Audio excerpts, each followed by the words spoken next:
राधे राधे दोस्तों, मैं कमला मौर्य अपने यूट्यूब चैनल पे आप सबको स्वागत करती हूँ। दोस्तों, आप सब कैसे? आशा करती हूँ कि आप लोग अच्छे होंगे, जहाँ रहें मस्त रहें और अपना प्यार दुलार ढेर सारा देते रहें।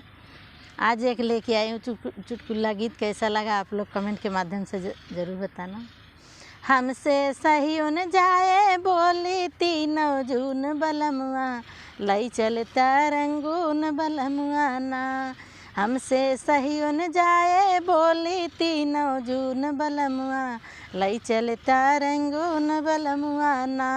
तोहरे मम्मी जी की बात हमसे सहियों नहीं जात, तोहरे मम्मी जी की बात हमसे सहियों नहीं जात।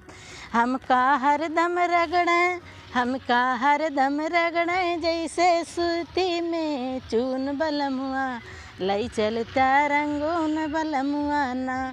हमका हरदम रगड़ें जैसे सुरती में चून बलमुआ, लई चलता रंगून बलमुआ ना। हमसे सहियों न जाए बोली तीनों जून बलमुआ, लई चलता रंगून बलमुआ ना।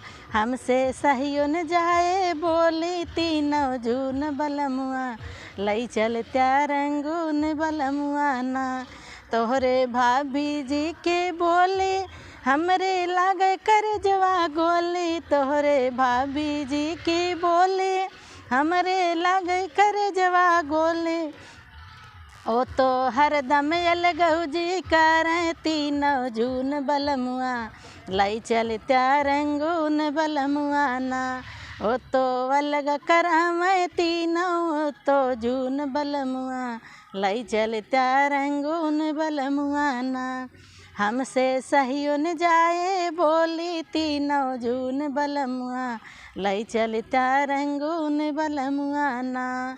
हमसे सहियों न जाए बोली तीनों जून बलमुआ, लई चलता रंगून बलमुआ ना।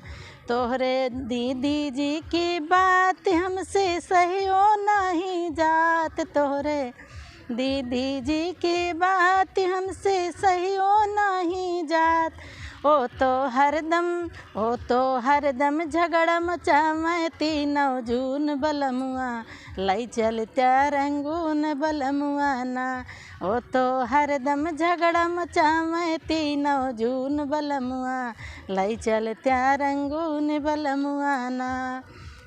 हमसे सहियों न जाए बोली तीनों जून बलमुआ, लई चलता रंगून बलमुआ ना।